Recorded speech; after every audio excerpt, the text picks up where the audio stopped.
You ask Tiger to solve. This deals with linear equations with one unknown. The final result is x equals 5. Let's solve it step by step.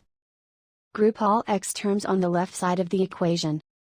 Subtract 8x from both sides.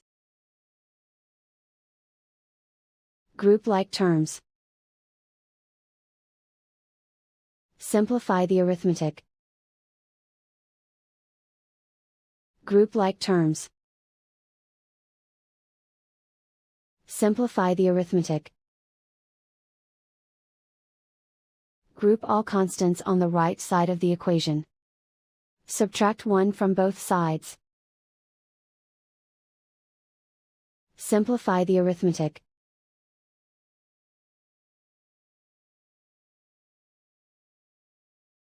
Isolate the x. Divide both sides by -5. Cancel out the negatives. Simplify the fraction. Cancel out the negatives. Find the greatest common factor of the numerator and denominator.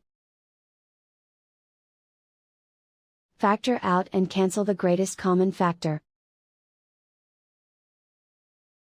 And so the final result is x equals 5.